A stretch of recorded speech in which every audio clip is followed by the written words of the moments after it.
It was nearing midnight, and McDonald's was about to close. The employees, Kyle, Lisa, and Jake, were preparing to end their long shift. The atmosphere was quiet, and the restaurant was almost empty except for a single customer sitting in the far corner, wearing a black coat and a hat that concealed most of his face.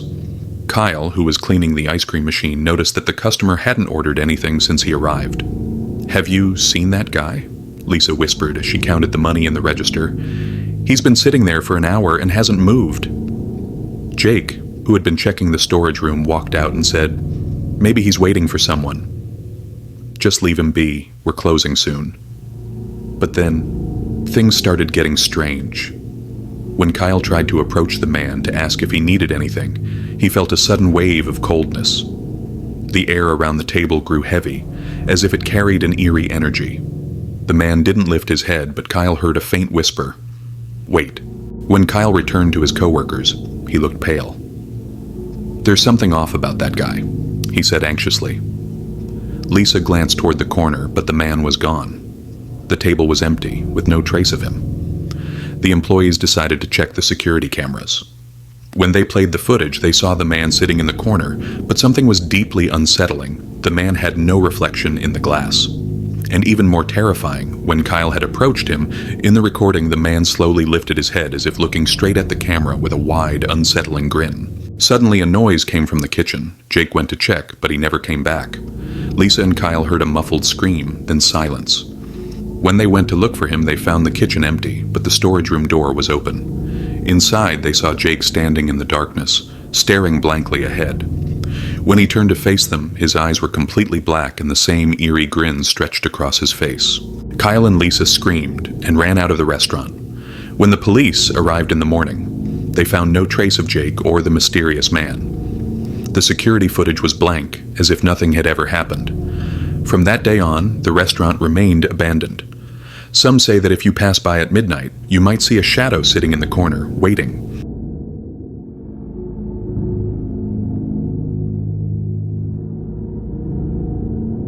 In one of the small McDonald's branches in a remote town, there was a mysterious secret whispered among the employees. It was said that if a customer ordered the secret meal number 666, something terrifying would happen. No one knew where the story came from, but it had become a legend among the workers. On a dark and rainy night, Emma, a new employee, was working her first shift alone after her coworkers had called in sick. She was trying to pass the time by tidying up the tables when a strange customer walked in. He wore a long black coat and his face was unnaturally pale. He approached the counter, stared at her with wide eyes, and said, "I want the secret meal number." 666 inches. Emma felt an eerie sense of unease. She had never heard of such a meal, but she tried searching for it in the system. Suddenly, a new option appeared on the screen. Secret meal number 666. Press to confirm. Out of curiosity, she tapped it. Moments later, a strange noise came from the kitchen, as if someone was preparing something. When she went to check, she found the fry machine running by itself, but the fries coming out were blackened and burnt, emitting a foul stench. She tried to turn the machine off, but it wouldn't respond.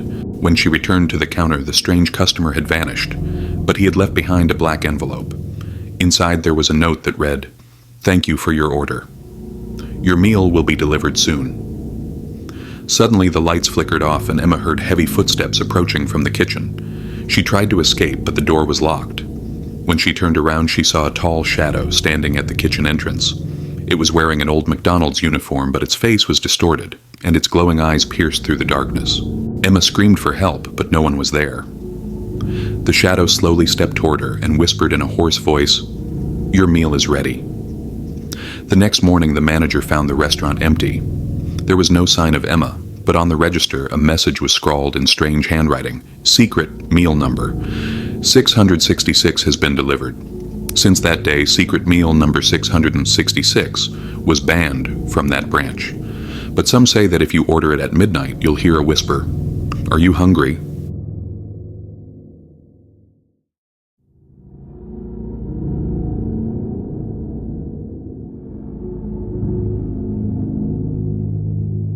In a small American town where everything closed early, there was an old McDonald's branch that stayed open until midnight. It was never too busy, especially on weekdays, and night shifts were so dull that employees took turns watching videos on their phones or sharing creepy stories to pass the time. That night, Megan was working the late shift alone. Her coworker Eric had left half an hour earlier, claiming he wasn't feeling well, leaving Megan alone with the hum of the refrigerators and the dim neon lights that made the place feel even more eerie. By 11:45 p.m., the restaurant was completely empty. Megan was about to turn off the lights when the door swung open and a strange man walked in. He was tall, wearing a long black coat, and his hat hid most of his face. He walked slowly toward the counter and stopped directly in front of her. "Welcome to McDonald's. How can I help you?" Megan asked with a nervous smile. The man lifted his head slightly, revealing pale skin and unsettling, lifeless eyes. In a low, unnatural voice, he said, "I want the last order." Megan hesitated. "Sorry, which meal do you mean?" The man stared at her without expression, then repeated, "The last order. You'll know it when you see it." A strange option suddenly appeared on the order screen in front of her, as if the system had added it by itself. "The last order. Press to confirm." A chill ran down Megan's spine. She tried to ignore it and told the man, "I think there's a glitch in the system. Would you like something else?" But the man didn't move. He stood completely still like a statue. Then, without moving his lips, she heard his voice whisper inside her head, "The last order. Or you will be the last." Megan stepped back, pressing the emergency button under the counter, but the screen in front of her suddenly went black. Then, it flickered back on, showing a live feed from the restaurant's security cameras. All the screen showed the restaurant was completely empty, but she could see herself standing behind the counter, and the man, he wasn't there. She turned around in terror, but there was no one in front of her. The restaurant was empty, just like the camera showed. Yet, she could still hear slow, cold breathing right behind her ear, followed by a whisper, "The last order has been prepared." The next morning, when the manager arrived, he found the restaurant exactly as it had been. The front door was locked, the lights were off, and everything was in its place. But Megan was gone. On the order screen, there was one pending order that had never been completed. Its name? The Last Order.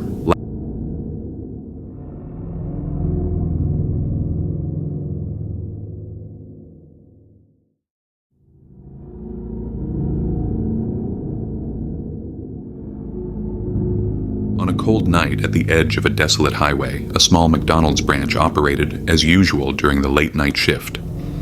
The place was nearly deserted, the air carrying the scent of fries and old coffee, and the fluorescent lights flickered occasionally as if about to go out. Eric, a young man in his 20s working as a cashier, was bored to death while Linda, the only cook on duty, sat in the back kitchen scrolling through her phone. There were no customers except for one man sitting in the back corner, wearing a long black coat and a hat that concealed most of his face. He hadn't ordered anything since he walked in over an hour ago and hadn't moved at all. His presence sent chills down Eric's spine, but he tried to ignore it and focus on his phone, until the order screen in front of him suddenly flickered. A new order had appeared, even though no one had touched the screen. Order number 66, Big Mac meal. No meat, no bun, no sauce. Just a yellow receipt on an empty tray. Eric swallowed hard and looked around, but the place was completely still, except for the man in the corner, who wasn't supposed to be able to place an order without getting up. When Eric turned to look at the back table, it was empty. The man had disappeared. There were no footsteps, no doors opening, no sound at all, yet he was gone. Then a blood-curdling scream shattered the silence.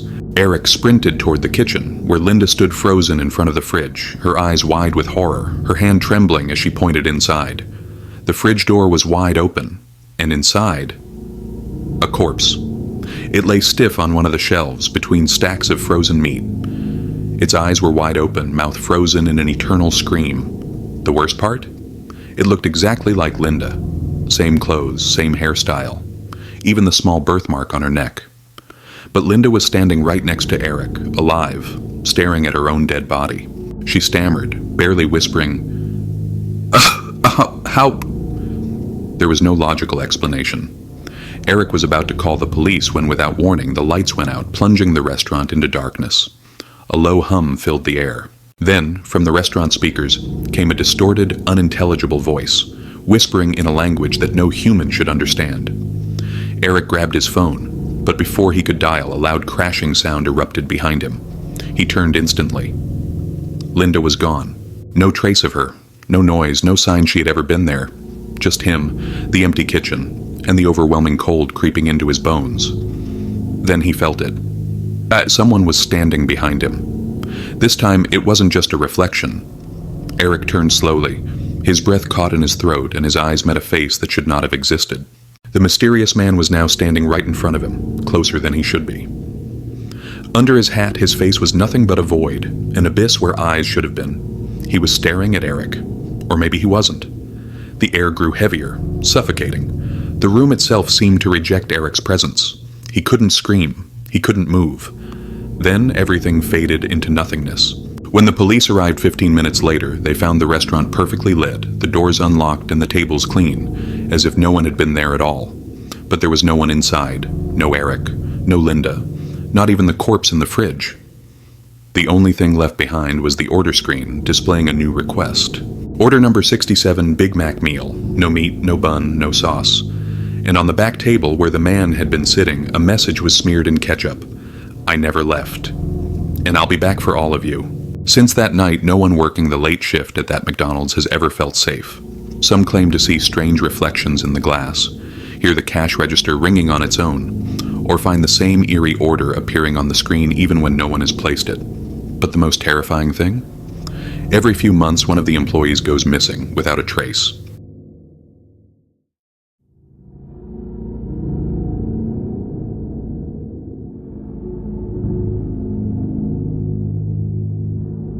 I will never forget the night when everything began. I was 17 years old, living in a small town in Indiana with my parents. Like most high school students, I had a part-time job, and mine was at a McDonald's just 5 minutes from my house, which made it very convenient. The shifts were predictable and the work was as expected, flipping burgers, taking orders, and cleaning up after customers. It wasn't a glamorous job, but it put some money in my pocket. That night, everything seemed normal at first. It was a Friday, and my shift started in the afternoon. By evening, the place was packed with families, teenagers, and the usual Friday night crowd. Around 8 p.m., the rush began to die down, though there was still a steady flow of customers.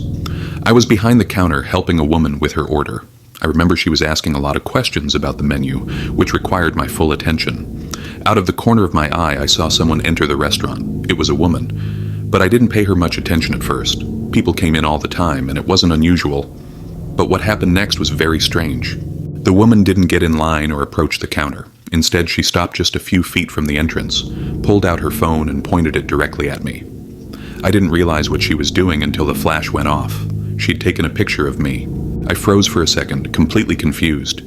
The customer I was helping must have noticed the expression on my face because she turned to look behind her, but by then, the woman had already turned and walked out the door. "What was that?" the customer asked, frowning. "I don't know," I replied, still staring at the door. "She took a picture of me." "A picture of you?" she repeated as if trying to process it. "That's weird." I nodded, trying to brush it off. Maybe she was just taking a picture of the restaurant or something, who knows? The customer finished her order and moved on, but the incident lingered in my mind all night. I didn't recognize the woman, and I couldn't think of any reason why she would take a picture of me. I hadn't seen her earlier in the day, and I certainly hadn't done anything to stand out. When my shift ended, I couldn't resist mentioning it to my coworker, Rachel, as we clocked out. "A woman came in earlier and took a picture of me," I told her, recounting the story. Rachel raised an eyebrow. "A picture of you? Just you?" "Yeah, then she left right away without saying a word." "That's creepy." Rachel shook her head. "People are weird." I laughed, trying not to think too much about it. Maybe she was just a tourist or something, obsessed with taking pictures of random things. It didn't make sense, but it didn't seem like a big deal either. At least, not yet. A few days later, I was working another evening shift. This time, it was quieter, around 9 p.m., well past the dinner rush, with only a few scattered customers in the dining area. I was standing behind the counter, wiping down the surface when the door opened. It was her again. At first, I didn't recognize her. She was dressed a little differently, her hair pulled back, but as soon as she stepped inside, the memory of her taking that picture flashed back into my mind. She took a few steps toward the counter and then stopped. I stared at her, waiting to see what she would do. She didn't get in line or look at the menu. Instead, she pulled out her phone, just like before, and took another picture of me. "Hey!" I called out, my voice sharper than I intended. "What are you doing?" She didn't answer. She put her phone away, turned, and walked out. Just like last time. "Are you serious?" I muttered in frustration. My coworker Sam emerged from the back just as the door swung shut behind her. "What's going on?" he asked, noticing my annoyed expression. "That woman," I said, pointing at the door. "She came in again and took another picture of me." Sam frowned. "What woman?" "The same one from the other night. She didn't order anything, just took a picture and left." "That's weird," he said, his voice tinged with concern. "Do you know her?" "I've never seen her before in my life." "Maybe she's got a thing for you," Sam joked, but the worried look on his face made it clear he wasn't entirely joking. About a week later, I came home from school to find an envelope sitting on the kitchen table. My mom handed it to me, saying it had arrived in the mail. There was no return address, just my name on the front. Curious, I opened it. Inside were 2 photographs. My stomach dropped when I saw them. They were the pictures the woman had taken of me at work. There was no note, no explanation, nothing, just the pictures. I stared at them, trying to make sense of it. Why would someone take these photos and then send them to me? How did she even know my name? Or where I lived? "What is that?" my mom asked, noticing how pale I had gone. I hesitated for a moment before showing her the pictures. "Someone sent me these," I said, my voice unsteady. "They're pictures of me at work." She frowned as she took them from me. "Who sent them?" "I don't know," I admitted. "There's no return address." We talked about it for a while, trying to figure out who the woman could be and why she would send me the pictures.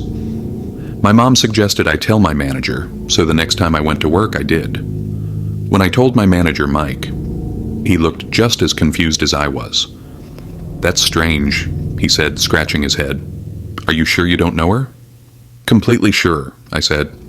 "I'd never seen her before she showed up here." "Well, we'll keep an eye out. If she comes back again, let me know and we'll call the police if necessary." But she never came back. Weeks passed and I never saw or heard anything else from her.